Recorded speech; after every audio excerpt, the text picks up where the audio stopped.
My name is Claire Bennett. I'm 31 years old, and until one night, I believed I had a normal marriage. Not a perfect one, not a romantic movie kind of marriage, but normal. My husband, Ethan, was not the type of man who brought flowers home for no reason. He did not write sweet notes or kiss me in the kitchen just because he missed me. He was quiet, serious, and always tired after work. Sometimes I told myself that was just adulthood. Bills, stress, long hours, and laundry did not leave much room for romance. So I learned to accept small things. I accepted that Ethan forgot our second wedding anniversary until I reminded him at dinner. I accepted that he never posted photos of us online, even though he used to post everything before we got married. I accepted that he sometimes looked far away when I talked, like his body was beside me, but his mind was somewhere else. I even accepted the silence. Because when you love someone, you become very good at making excuses for the things that hurt you. Ethan and I had been married for almost 4 years. We lived in a small 2-bedroom house outside Columbus, Ohio. I worked at the front desk of a dental clinic, and Ethan worked in sales for a furniture company. Our life was simple. We woke up early, rushed through breakfast, went to work, came home tired, and watched TV while eating dinner on the couch. It wasn't exciting, but I thought it was safe. And after a difficult childhood with parents who fought all the time, safe felt enough. Before Ethan met me, he had been in a serious relationship with a woman named Olivia Carter. I knew that from the beginning. He told me about her on our 4th date. He said they had dated for almost 5 years. They had even talked about marriage once, but things fell apart. He didn't tell me every detail, and I didn't ask. At that time, I thought honesty about the past was a good sign. She was a long time ago, he told me, and I believed him. Why wouldn't I? He married me, not her. Still, sometimes her name floated into our marriage like smoke under a closed door. Once, I found an old photo box in the closet while looking for winter blankets. Most of the pictures were of Ethan in his 20s, laughing with friends, standing at beaches, holding a dog I never met. In one photo, a blonde woman stood beside him with her hand in his. She was smiling at him like she knew every secret in his heart. I didn't need to ask who she was. Olivia. When Ethan saw the box in my hands, his face changed for a second. Not anger, not guilt, something softer, something almost sad. Just throw that old stuff away, he said quickly. So I did, or at least I pretended to. The truth is, I put the box back exactly where I found it. I don't know why. Maybe some part of me already felt that Olivia wasn't fully gone, but I pushed that thought away because I didn't want to be the insecure wife who fought with a ghost. Then came the night that changed everything. It was a Thursday in early November. Cold rain tapped against the kitchen windows, and the whole house smelled like tomato soup and grilled cheese. I had come home with a headache after a long day of answering phones and dealing with angry patients whose insurance had expired. Ethan had texted me around 5 and said he'd be late, so I ate dinner alone and changed into an old gray sweatshirt. By the time he got home, it was almost 9. He looked exhausted. His tie was loose, his hair was messy, and there were dark circles under his eyes. Long day? I asked. The longest, he said with a tired smile.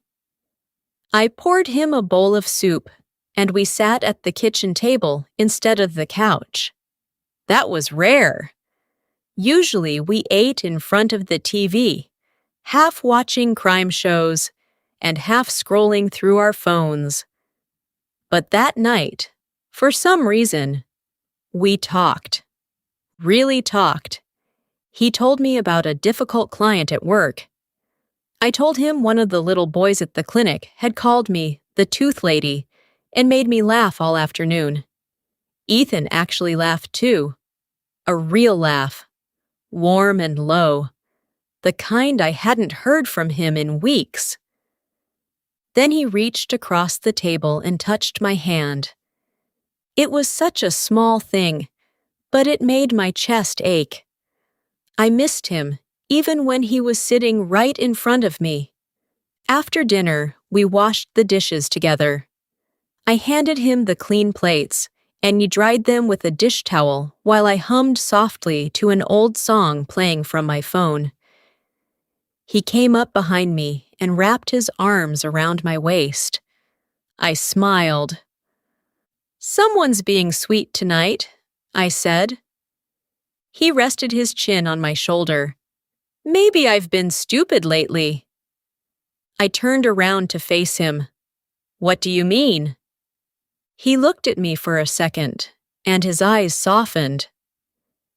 "I mean," he brushed a piece of hair behind my ear.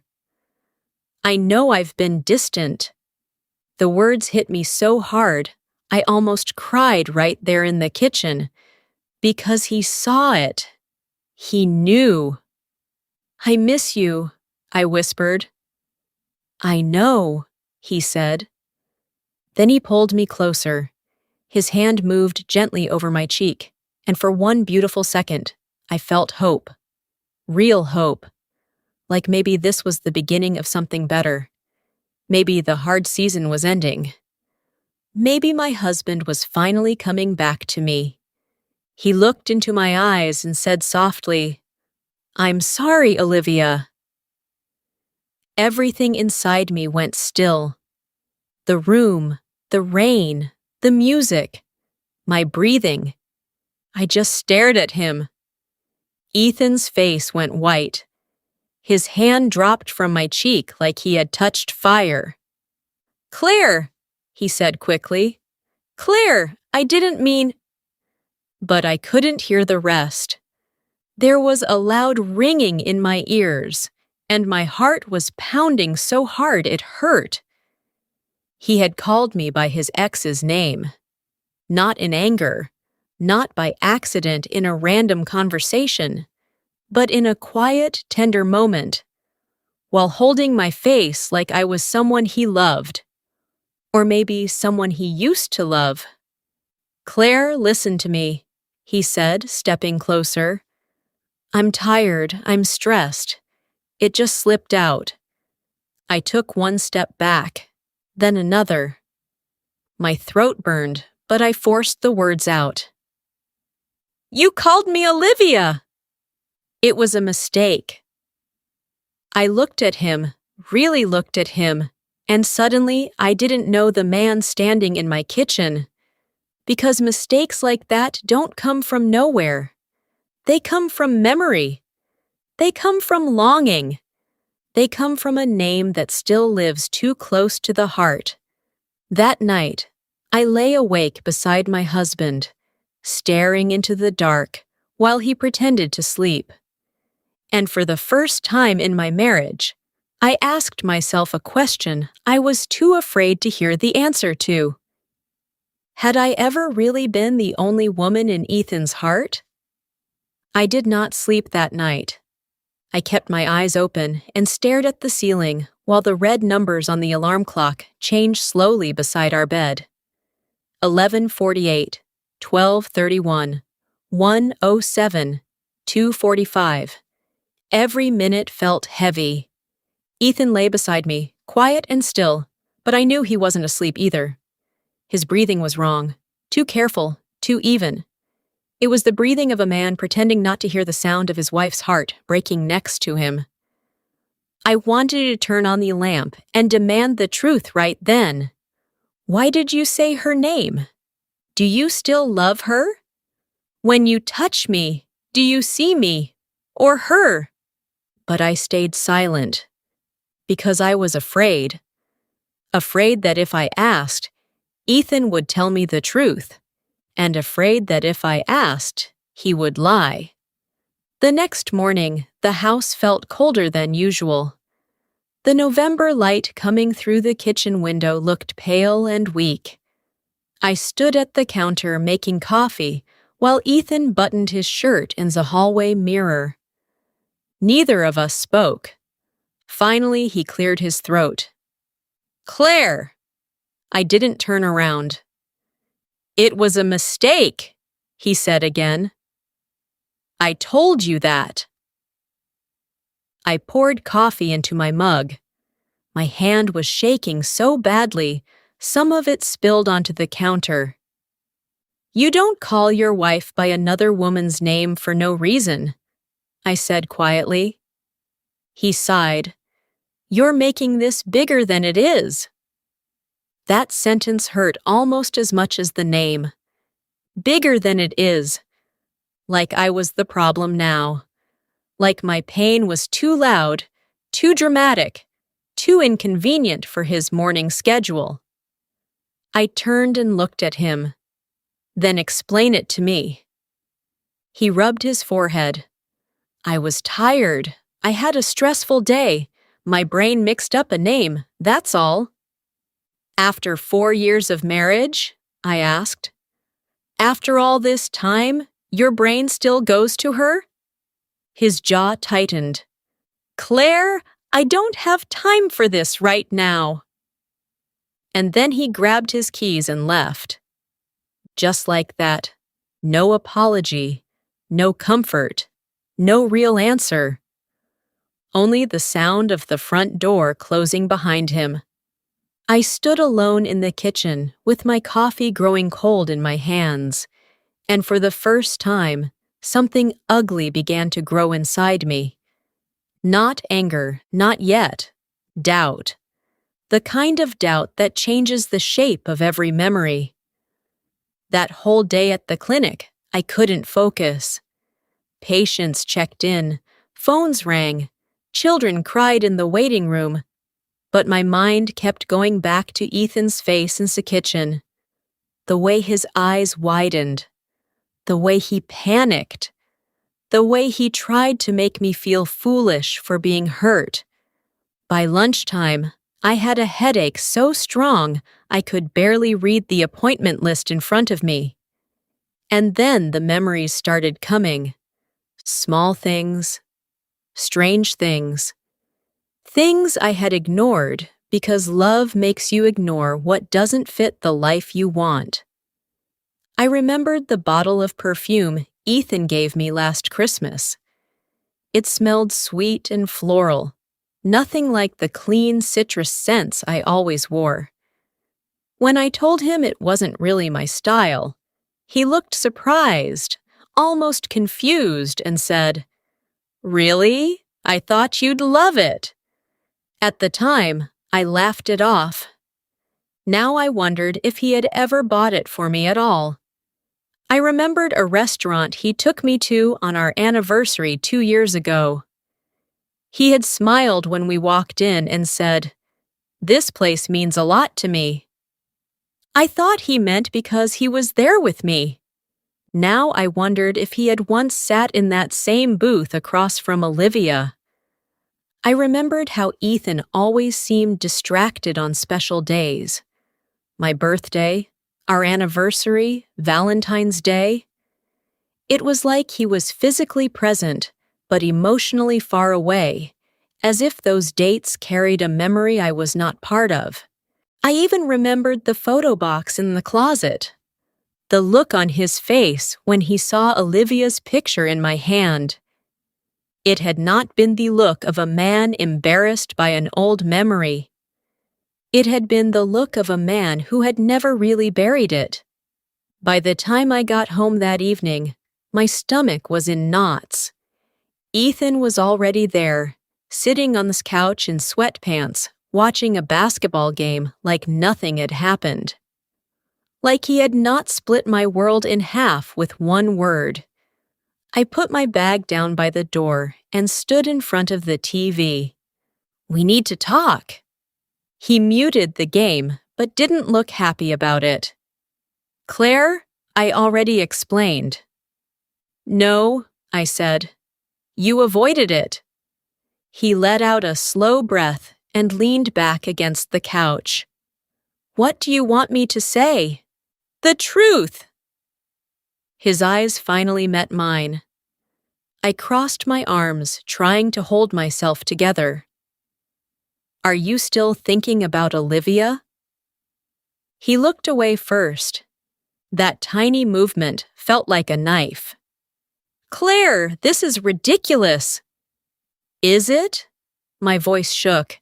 "Because right now I feel like I've been married to a man who never really left his past. That's not fair." "Then tell me I'm wrong." He stood up so fast the couch cushion bounced. "I am tired of being interrogated in my own house over one stupid mistake." I stared at him. "One mistake doesn't make a man say another woman's name like that." "What is that supposed to mean?" "It means you said it softly," I whispered. "You said it like it belonged there."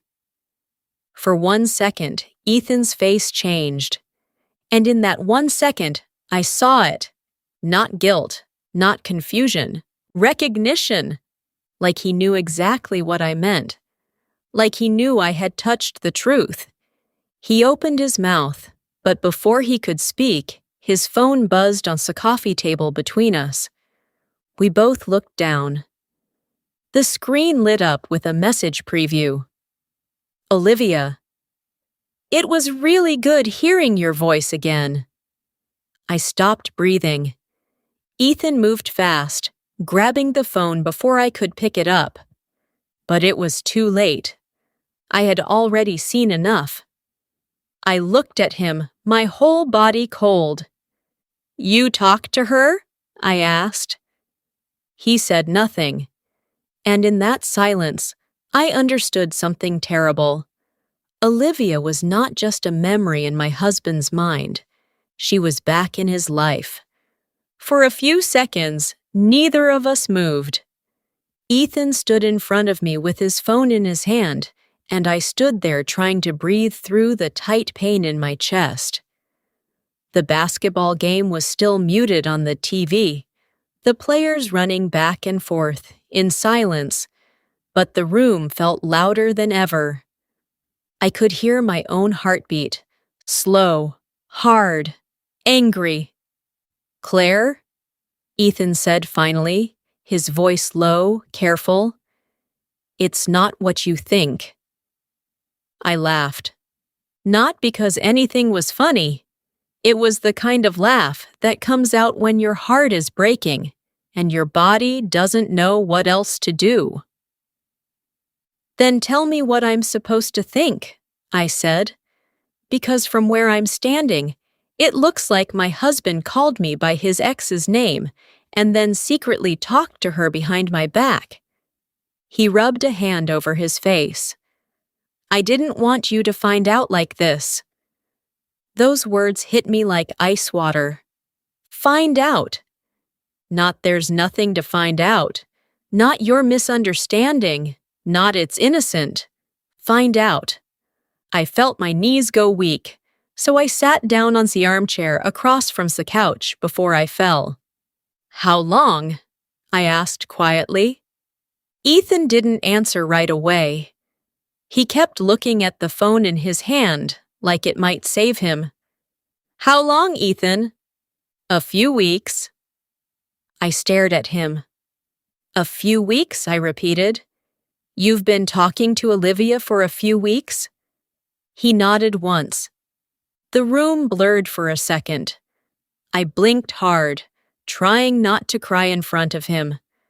I was too hurt to cry. Too humiliated. "Why?" I asked.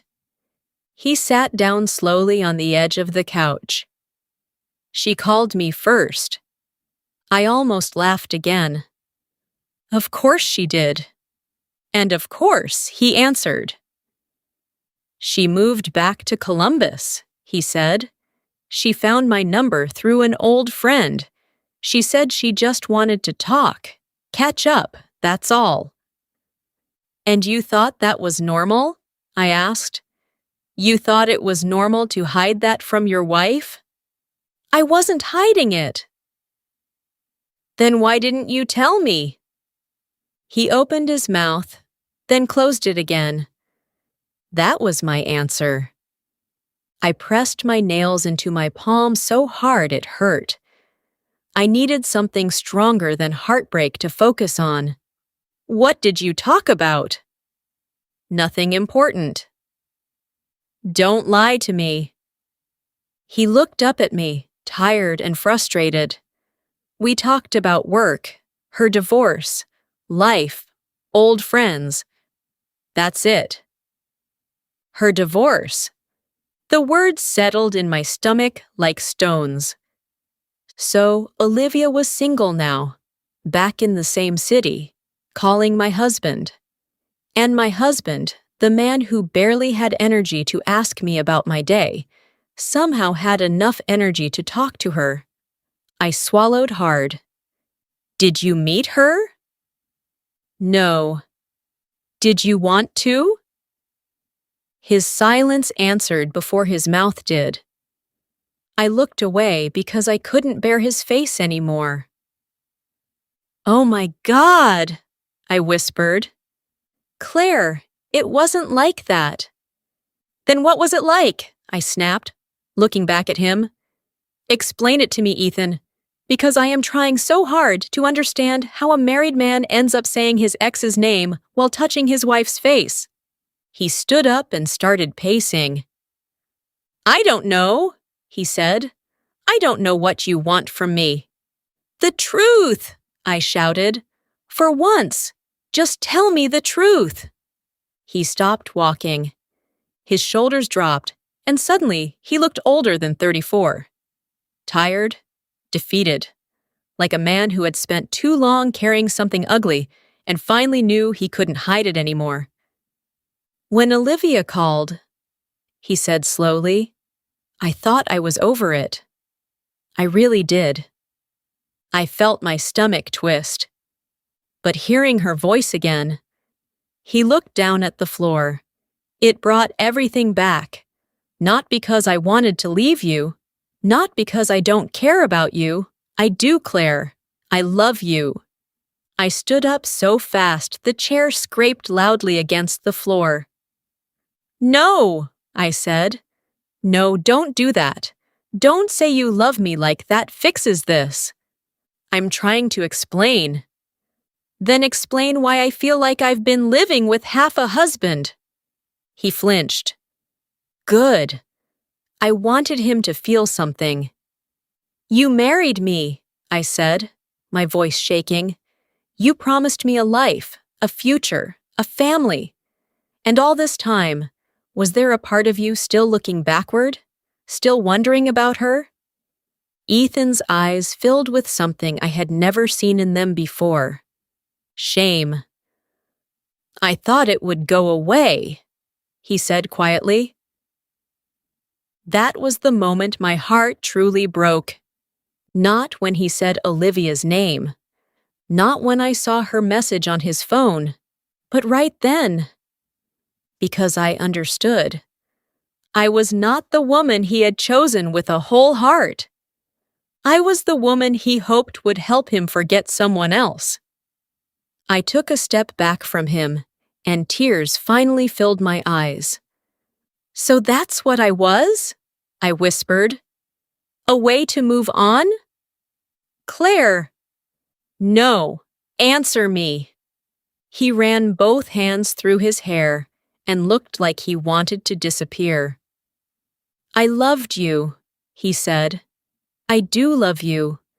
But when we first got together, yes, part of me was still trying to let go of her. I felt the tears slide down my cheeks. "And after we got married?" I asked. "After 4 years? Was I still sharing you with a memory?"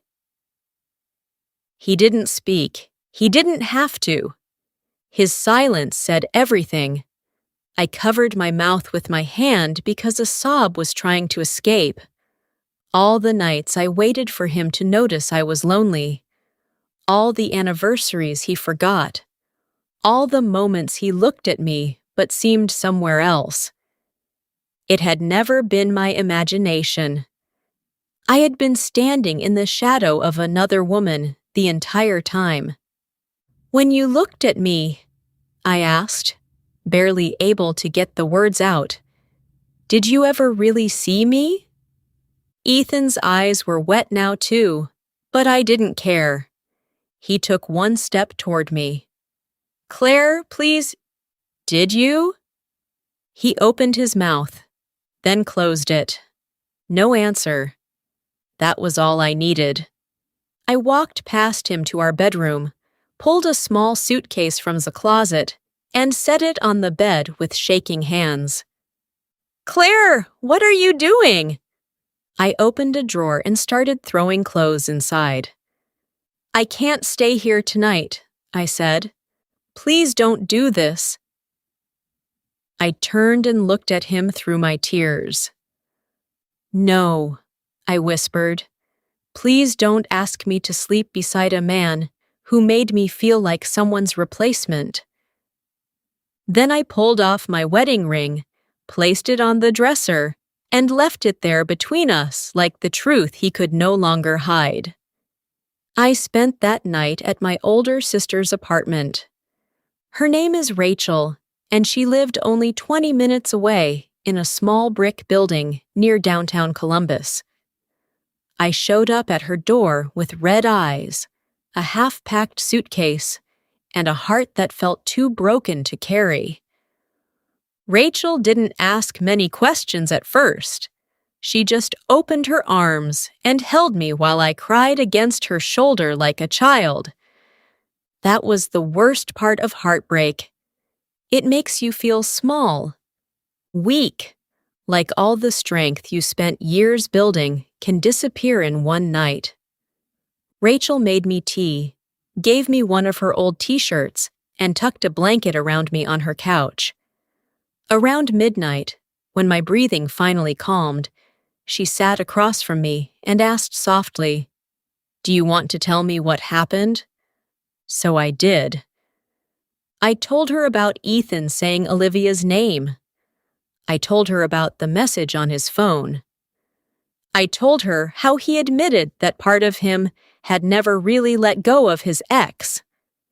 Rachel listened without interrupting, but when I finished, her face was tight with anger. "He married you while he was still carrying someone else in his heart," she said. "That's cruel." I looked down at the mug in my hands. "He says he loves me." Rachel's voice softened. "Maybe he does. But Claire, love is not always enough when it comes broken." I cried again after that, not loud this time. Just quiet tears sliding down my face while the truth settled deeper inside me. The next few days passed slowly. Ethan called me more times than I could count. He texted me in the morning, at lunch, late at night. Some messages were long, some were only a few words. "Please come home. I'm sorry. I made a terrible mistake. I love you. Please let me fix this." I read every message, but I didn't answer. Because for the first time in years, I was not thinking about Ethan's feelings. I was thinking about mine. I was thinking about the woman who sat alone on anniversaries, pretending not to care. The woman who accepted silence because she thought asking for more would make her difficult.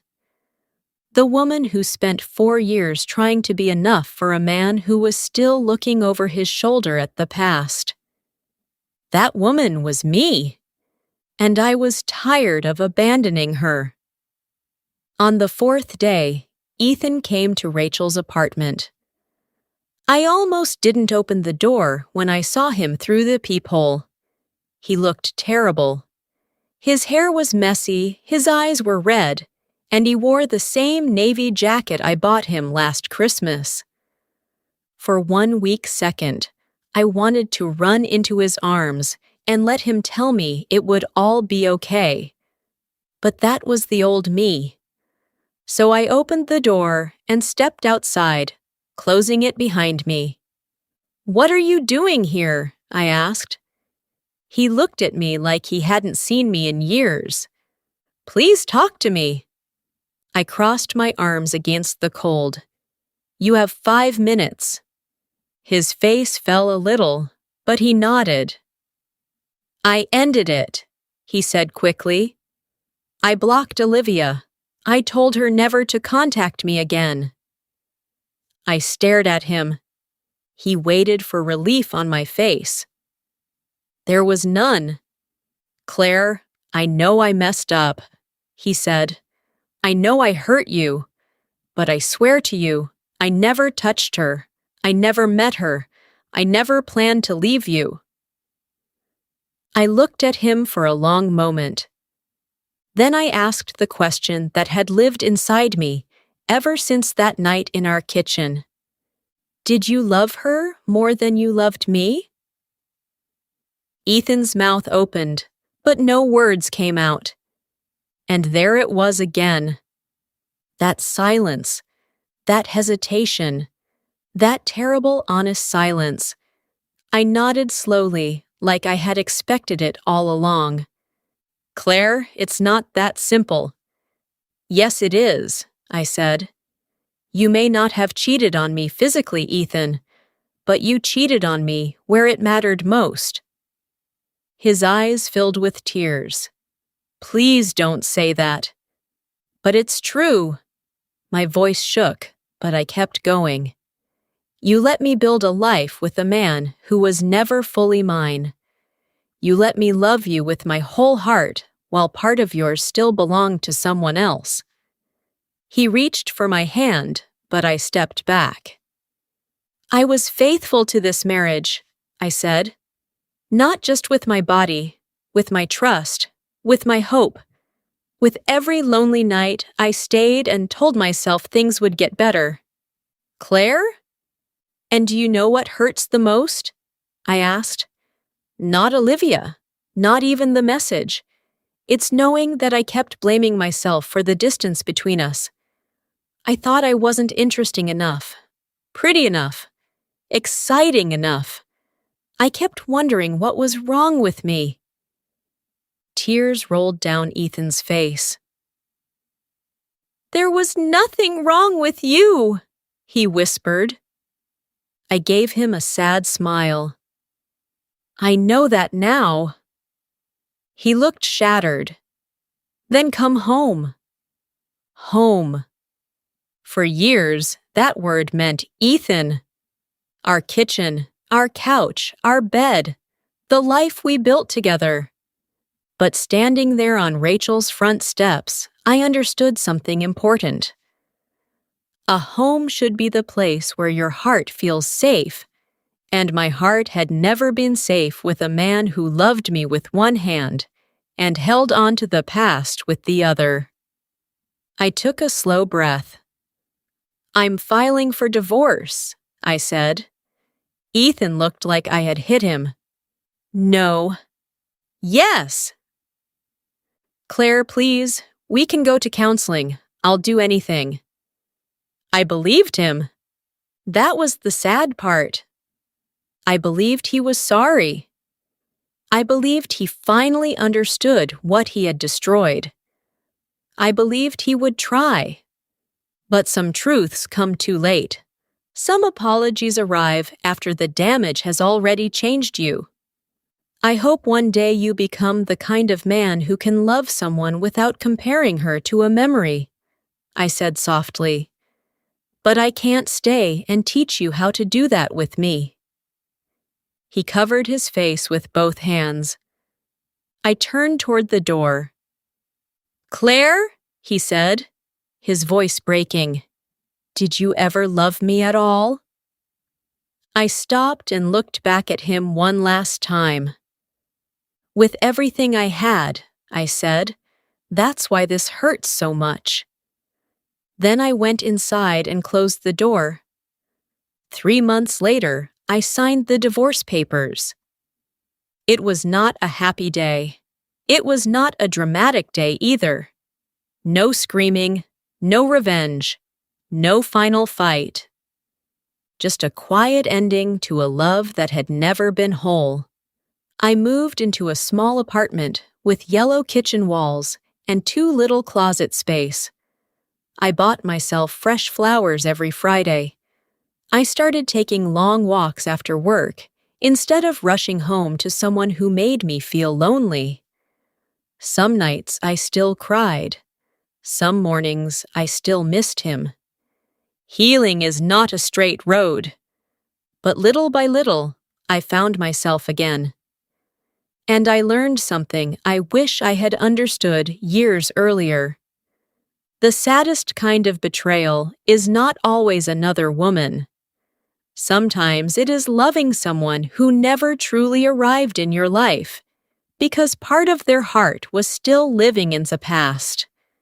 So if someone makes you feel like you are competing with a memory, believe the pain in your chest. You should never have to fight for space in the heart of the person who promised to love you. And I finally stopped fighting, because in the end, I chose the one person Ethan never chose first. Me.